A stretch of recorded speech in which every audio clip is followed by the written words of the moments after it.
Right then, hello, good evening, good morning, good afternoon, whatever it is, wherever you happen to be. My name is Paul, I'm also called Knickknack. I'm in charge of the blog called Knickknacks Old Peculiar. I do the daily teaser quiz, and when I watch a movie or a TV show that I think is worth sharing my opinion of, then my opinion I will share. If you enjoy that sort of thing, please subscribe to my channel. If you enjoy that sort of thing and want to help me keep doing it, the little eye has a link to my tip jar. You're welcome to put a few pence in there if you're feeling so obliged. Thank you in advance if you do. At any rate, today is Saturday the 26th of July, and I caught episode 3 of series 3 of Strange New Worlds the other day, and I thought I should share what I thought of it. These are those thoughts. Episode 3, Shuttle to Kenfori, opens with a summary of the show so far. It reminds us Lieutenant Ortega's Melissa Navia is troubled still by her dealings with the ghoul, that Captains Pike and Battelle, Anson Mount and Melanie Scrofano are dealing with their own issues, and that Dr. Mabenga, Babs Olsen-Moken, has history, deadly history, with the Klingons. The scene shifts to show us Captain Pike dictating his personal log and telling us he's enjoying spending time with his partner, Captain Battelle, but not so much enjoying her redecorations of his quarters. It's only when he gets to those quarters that he finds her on the floor of the cabin, looking seriously ill. In sickbay, Dr. Mabenga informs the captains that although he and Nurse Chapel had thought Battelle free of any gone tissue, they were sadly mistaken. Some is still present and looking like it's affecting their patient. There's only one hope. A rare set of chemical compounds from the Chimera flower should heal Marie Battelle. There is only one small problem. The plant and the Federation researchers studying it can only be found on the planet Kenfori, and Kenfori is splat bang in the middle of a no-fly zone for both the Federation and the Klingon Empire. Dr. Mabenga and Spock had planned an off-the-books mission to get samples of the flower from the abandoned base, until Captain Pike orders Spock to stay behind. If anyone is going to start a war by violating a no-fly zone, Captain Pike would rather not have his science officer doing it. Right, what did I make of Shuttle to Kenfori? First thing I'm going to do is ask you a question, and no, by question I don't mean why did Constantinople get the works? That is, after all, no one's business but the Turks. But the question is, have you heard the phrase, a broad church? And no, I'm not talking about the David Tennant, Olivia Colman series here. It's an old idea that the Church of England, Britain's biggest church, has room for a lot of different opinions and practices and styles. It's a broad church. And you can pretty much apply the thing, or the phrase, to a lot of different things, including the series within the Star Trek franchise and episodes in each series. It's a broad church.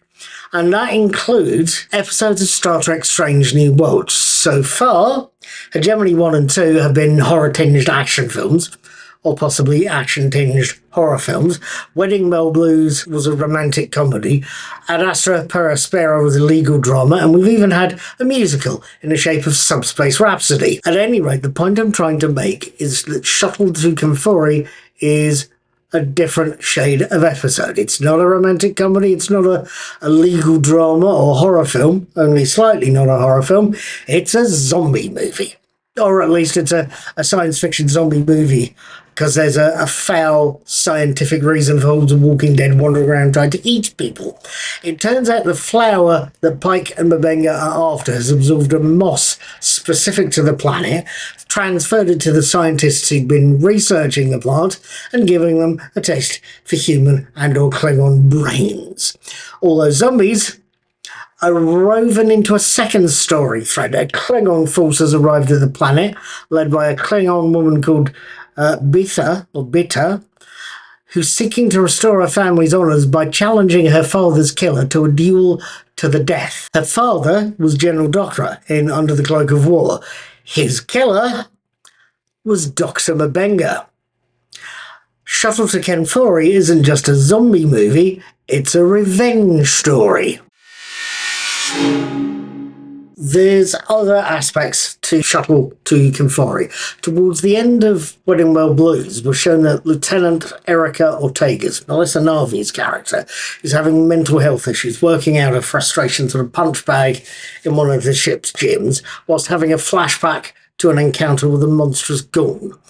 Those results carry over into the Shuttle to Kenfori episode as we see Erica proposing an especially risky plan to rescue the captain and the doctor, and then forcing number one, Commander Chin Riley, Rebecca Romaine, into following it against number one's express orders. It's a slightly suicidal one that puts the rest of the ship at risk, as well as Erica herself, we should stress.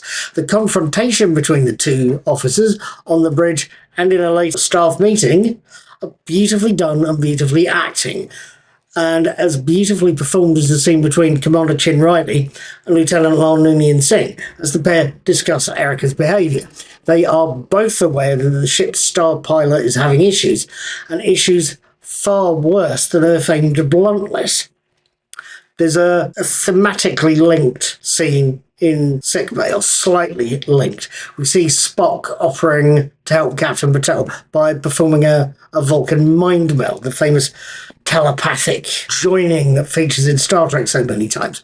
He feels it may help alleviate some of Captain Patel's pain, and it works to an extent, but it's something that leaves Spock screaming his head off, and both he and Captain Patel share visions of a very large goon.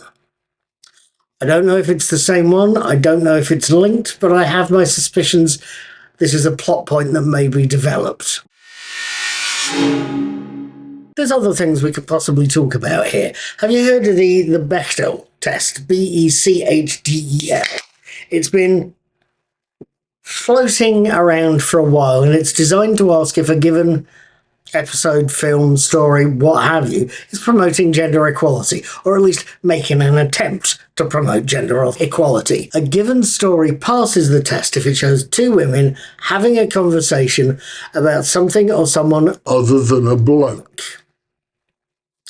So I saw, number one, Rebecca Romaine and Lieutenant Noonien Singh, Christina Chong, having a conversation about Erica Ortegas and thinking, no, that possibly wouldn't pass the test, because the pair of officers, Lan and number one, could easily have been talking about a man. They could easily have been talking about Eric Ortegas. Doesn't necessarily mean this story passes the test. On the other hand, and in a later scene, we see number one and Lieutenant Ortegas talking about how Erica has disobeyed orders and what punishment she's going to get as a result. It's beautifully played by Navia and Romaine, and it focuses on Ortegas' behaviour rather than any male characters. I would personally say that scene passes the test, but not necessarily the episode. You probably know a lot better about these things. Leave me a comment in the comments under this video. So, what did I think of Shuttle to Kenfori? Was it good, bad, or indifferent? I have to admit, whether it's one of the three, I thoroughly enjoyed the episode. It's a zombie revenge drama with built-in character arcs. Granted, of the three episodes we've seen so far, I preferred Wedding Bell Blues. The episode's lighter touch and the surprise cameo from John Delancey was far more my thing. But as an overall piece, Shuttle to Kenfori works very well. The cast as an ensemble are superb as ever. Melissa Navia caught and kept my attention, showing us the damage a life in Starfleet can do. Anson Mount and Babs Olusomokan are both incredibly good at this. They're showing us a pair of friends and a pair of co-workers solving problems together and learning a hell of a lot more about each other and each other's history. And the fact this episode shows me more of Dr. Mabenga, I have to admit, was something I found very good. Usually with Star Trek, my favourite characters are the doctors, and Dr. Mabenga is a very wise doctor. That's the word that springs to mind with him. Seeing more of that wouldn't go amiss, I think. The real star of the episode, I think, though, was Rebecca Romaine as Commander Unachin Riley, number one. Now, I don't know if the post number one occupies, first officer on a Starfleet vessel, is analogous to the first officer's post in a real world military organisation. But I've always had the impression that the producers and writers of the original Star Trek series back in the 60s, a lot of them had served in the US military during World War II and the Korean War. So probably modelled the role of first officer on its real world US equivalent.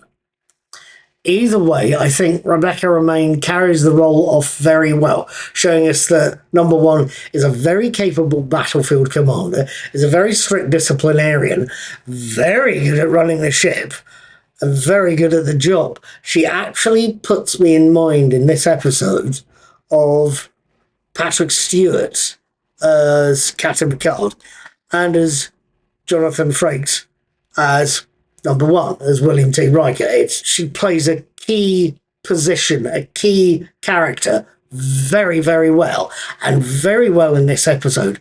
And as someone who is both good at the job and much more sympathetic than her crewmates suspect, we know this by the look on her face at the end of that one particular scene where she's ticking off Erica Ortegas. It's the face of an officer who's had a very unpleasant job to do, and grateful for now that it's over and done with. She can move on with the rest of the day's work. As I've said in the episodes today, Wedding Bell Blues is my favourite, but Shuttle to Kenfori is very good indeed, and shows off Rebecca Romaine being seriously on form. That is where I'm going to leave things. Before I finish this piece, though, I'm going to ask you to subscribe to my YouTube channel, Mr. Cuddy2977, and maybe drop a few pence in the tip jar that's going to be up there. The only other thing I should add at this point is I do the daily teaser every day. You feel free to have a look at that. I also am going to watch the next episode of Star Trek Strange New Worlds on the 31st of July, next Thursday. And I will publish my written and video reviews by the following Saturday. I will see you then. Until then, have fun, take care, be good, and be seeing you.